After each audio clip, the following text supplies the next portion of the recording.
దగ్గర ఇక ఫ్లవర్స్ చూద్దాం. చూడండి, ఏ రోజుకి ఆ రోజే చూస్తే ఎంత భలే అనిపిస్తుంది. ఇక చూడండి, ఇది ఎంత థిక్గా వచ్చింది, ఇక ఇంత పింక్ వస్తాయి. ఇప్పుడు మనకు ఎండాకాలం అయ్యేసరికి ఇట్లా వస్తలే. ఈ ఎల్లో లిల్లీలు చాలా ఉండే, కుండీల నిండా చాలా ఉండే. అక్కడొకటే వస్తుంది, భలే ఉంటాయి ఇవన్నీ. మాంగళ్యే శివే సర్వార్ధ సాధికే శరణ్యే త్ర్యంబకే గౌరి నారాయణీ నమస్కృత. ఇక ఇప్పుడే మన పూజ సంపూర్ణమైంది, బయటకు వెళ్దాం. ఇప్పుడు మన పూజ సంపూర్ణమైంది, ఇక బయటకు వెళ్ళి రొటీన్ స్టార్ట్ చేద్దాం.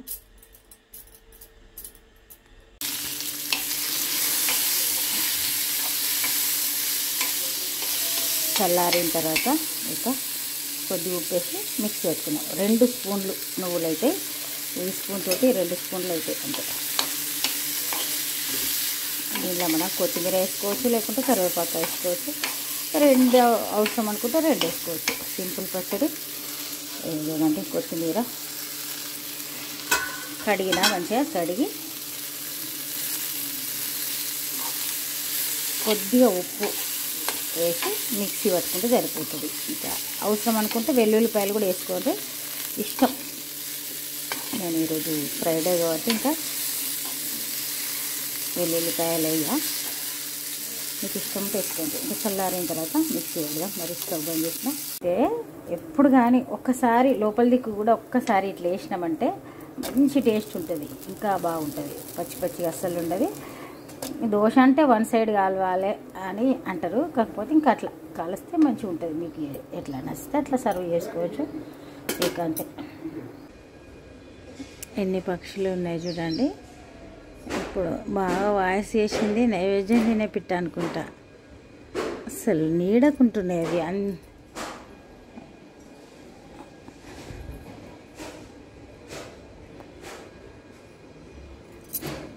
ఇక్కడికి వచ్చేసరికి అనిపిస్తలేదు. సరే, ఇక ఇక్కడ ఉన్నది కింద అల్లరి చేస్తున్నాయి.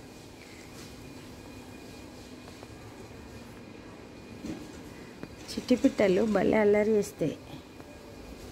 ఇక చూడండి, చింతపండు రసం కూడా తీసి ఇంతకుముందు మనం స్టీల్ గిన్నె పెట్టుకున్నాం కదా, ఇక ఆ గిన్నెలో వేసిన. ఎందుకంటే దానిలో కొంచెం పోపు వేసింది ఉంది కదా అన్నట్టు అందులో వేసిన.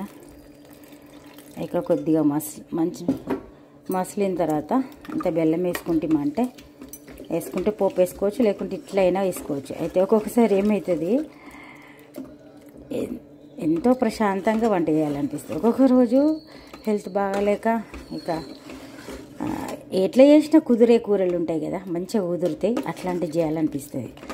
ఇక ఈరోజు అట్లనే అనుకోవచ్చు. ఇక చూడండి, ఆకు ఉడుకుతుంది కాబట్టి అంత అసలు ఏం వంటనే చేయబుద్ధి లేదు. ఈరోజు ఏమో పప్పుచారు చేస్తున్నా. ఇక మసిలిన తర్వాత పోపు వేసుకుందాం. మరి ఇక చూడండి, బెల్లం కడి చేసేద్దాం. ఇక మంచిగా ఉంటుంది. ఇది తియ్యగా కాకుండా ఉండేటట్టు వేయాలి, వేస్తే మంచిగా ఉంటుంది. పప్పుచారులో పోపు వేస్తున్నా. ఇంకా చూడండి, అయితే రోజు ఎవరో ఒకరు ఫోన్ చేస్తారు, ఫ్రెండ్స్ ఎవరో ఒకరు, కొందరు సలహా అడుగుతారు, కొందరు ఏదో ఒకటి మాట్లాడతారు కదా. మనం వాళ్ళు చెప్పే మాటలను బట్టి బాగా జాలి అనిపించి మనం వాళ్ళకి ఏదో హెల్ప్ చేయాలని మనం చూస్తాం. కాకపోతే అనుకున్న వాళ్ళు ప్రతి ఒక్కరు మంచి వాళ్ళు కాదు.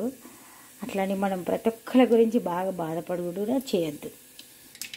ఇక కొందరైతే చాలా మూర్ఖులు ఉంటారు. అసలు అంటే ఎంత అంటే దగ్గరికి తీసిన వాళ్ళకే చేటి చేసేటోళ్ళు ఉంటారు. ఇక ఏదేం చేసినా కానీ ఇవన్నీ కూడా తాత్కాలికం.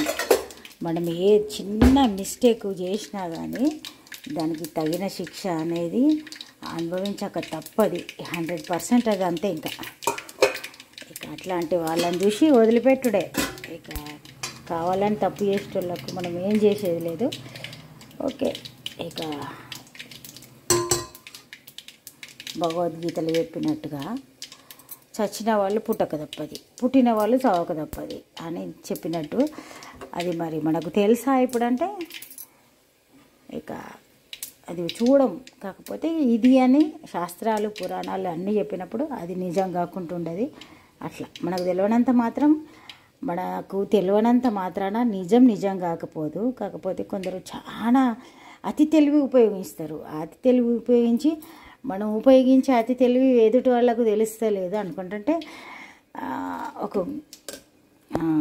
పోపు వేసిన తర్వాత చెప్తారు చూడండి. పప్పుచారుల పప్పులా పోపు వేసిన చూడండి. మరి టేబుల్ మంచిగా తుడిచి పెట్టుకొని దాని మీద పెట్టుకోవాలి. అయితే ఓన్లీ వంట వేసుకొని తినడమే కాదు, టేబుల్ సర్దుకోవడం ఎన్నో. ఇక హౌస్ వైఫ్ అనగానే ఏదో ఇట్లా ఉట్టిగా తినుకుంటా కూర్చుంటుందని ఉండేవాళ్ళు కూడా ఉంటారు కొందరు, చెప్పలేం. కాకపోతే అట్లా ఎన్నో బాధ్యతలు ఉంటాయి. అయితే ఇప్పుడు ఈ పాయింట్ ఎప్పుడంటే ఈ ప్రజెంట్గా జరిగింది కాబట్టి చెప్తున్నా. మనం ఎదుటి వ్యక్తిని చూసి అబ్బా వీళ్ళకి ఇన్ని బాధలు ఉన్నాయి, పాపం వీళ్ళకి ఏ విధంగానైనా హెల్ప్ చేద్దామని మనం ఆలోచిస్తాం. వాళ్ళు అసలు మన కంట్లోనే చేతి పెట్టడానికి వాళ్ళు ప్రయత్నం చేస్తారు. అట్లాంటి వాళ్ళను టేక్ ఇట్ ఈజీ, అంతే, విడిచిపెట్టాలే, దేవుడే చూసుకుంటాడు అంతే. మనకి ఎప్పుడు నేనైతే సాధ్యమైనంత వరకు నా దగ్గర ₹1 ఇచ్చే స్థాయిలో నేను ఉంటే అది ఇవ్వడానికి ప్రయత్నం చేస్తాను. అట్లా అంటే హెల్పింగ్ నేచర్ అనేది ఎప్పుడు మనతోటి ఉండాలి.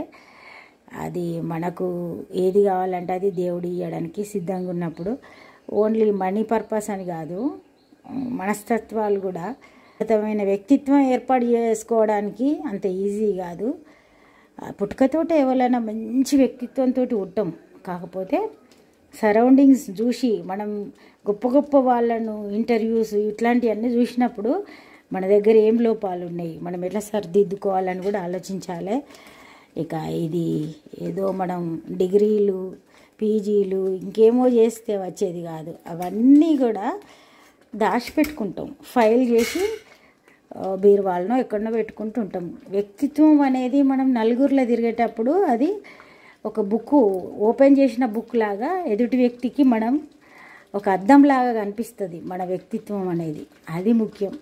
మనం బీరువాళ్ళ పెట్టిన మన పీజీ సర్టిఫికేట్ మనకు శాలరీ ఇస్తుంది, అంతేగాని ఇక వ్యక్తిత్వం అనేది ఎప్పుడు మనని మనం అద్దంలో చూసుకుంటే ఎట్లా ఉంటుందో అది ఎదుటి వ్యక్తికి దాయలేము. వ్యక్తిత్వాన్ని అస్సలు దాయలేము.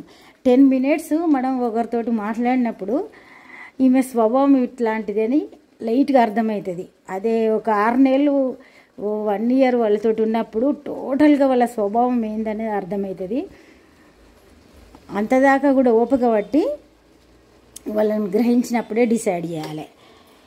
అయితే ఇంకొకటి, అన్నిటికంటే మెయిన్గా మనకు వ్యక్తిత్వం ఉన్నా లేకపోయినా ఏదైనా కానీ ఎదుటి వ్యక్తిని చూసి వెంటనే మాట జారడం అనేది అన్నిటికంటే చెడ్డ లక్షణం. అది దాన్ని విడిచిపెడితేనే ఏ మనిషికైనా మారాలనుకుంటేనే 10 మందితోటి కలిసి ఉంటారు. నేను ఇట్లనే ఉంటాను మారా అంటే అందరూ అవాయిడ్ చేసుకుంటూ పోతారు. అట్లా అది గ్రహించుకొని మనది మనం మార్చుకోవడానికి ప్రయత్నం చేయాలి.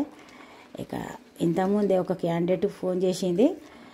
అట్లా కొందరు అట్లా ఉంటారు. ఇంకా అదంతే, ఇక వాళ్ళను మనం మార్చుడు మనం ఇట్లా ఉన్నారా అని అనిపిస్తుంది. ఎవరిని మార్చాల్సిన అవసరం లేదు మనకు. కాకపోతే ఏదైనా చెప్పినప్పుడు మంచిదే సలహా ఇవ్వాలి. ఎప్పుడు మనం ఇచ్చిన వాళ్ళు రాంగ్ రూట్లో ఉన్నా కానీ మనం మంచి సలహా ఇవ్వాలి. పాటించకపోతే వాళ్ళ కర్మాని వదిలిపెట్టుడే. 4 రోజులు అయిన తర్వాత వాళ్ళే రియలైజ్ అయ్యి మీరు చెప్పినప్పుడు వినలేదా అని అంటారు. అది విషయం. మరి మన కర్రీ పోపు చేయడం అయిపోయింది. అట్లాంటి వాళ్ళ కోసం మనం ఒక 10 minutes వేస్ట్ చేసినాం కాబట్టి ఇంకెవరికైనా మంచి విషయాలు తెలుసుకోవాలన్న వాళ్ళకు మనం ఎప్పుడు చెప్తూనే ఉండాలి. నేను ఇవన్నీ కూడా నాకు ఓన్గా పుట్టుకతోటి రాలేను. ఎంతోమందిని చూడడం, అబ్జర్వ్ చేయడం, ఇంటర్వ్యూస్ వినడం అన్నీ చూసి నేర్చుకున్నదే. ఎప్పుడు కూడా మన పనికి ఆటంకం కలగద్దు, అంతరాయం కలగద్దు. అట్లా అంటే ప్రతిదీ నేర్చుకుంటూ వెళ్ళిపోతేనే జీవితంలో ఎన్నో నేర్చుకోవాల్సి వస్తుంది.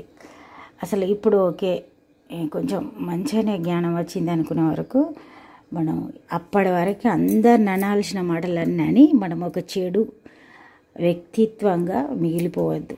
అట్లా లక్కీగా నేను చాలా చిన్నతనంలోనే అప్పుడు పెద్దలు చెప్పింది ఏంటంటే భయంతో ఉండాలి. భయంతో ఉన్నప్పుడు మనం ఎదుటి వ్యక్తిని అటాక్ చేసి ఎదుటి వ్యక్తిని మాట్లాడి అట్లాంటిది ఉండదు భయంతో ఉన్నప్పుడు. ఆ భయం అనే దాంట్లోనే ఒక 6 నెలలు 1 year పెద్దవాళ్ళతో ఎట్లా మాట్లాడాలి అని ఉన్నప్పుడు ఏమవుతుందంటే ఎవరెవరు ఎట్లా ప్రవర్తిస్తుండ్రు, వాళ్ళ వ్యక్తిత్వం ఏంది, ఇవన్నీ అబ్జర్వ్ చేయడానికి ఛాన్స్ ఉంటుంది. దాన్ని బట్టి మనం మెదులుకుంటాం. అట్లాంటివన్నీ కూడా నేను చాలా చిన్న ఏజ్లో నేర్చుకున్నా. అదే దేవుడో పరమాత్మనో ఎవరో మొత్తానికి ఒక మంచి వ్యక్తిత్వం ఇచ్చినందుకు ఎప్పటికీ ఆ దేవునికి రుణపడే ఉండాలి. ఎందుకంటే ఇంకోళ్ళ దాని మీద ఆశపడడం, ఇంకోళ్ళని చూసి ఓర్వకపోవడం, నెగటివ్గా ఆలోచించడం, ఎదుటి వాళ్ళ గురించి ఎప్పుడు ఏదో ఒకటి చెప్పడం, ఇవన్నీ కూడా చెడు లక్షణాలు.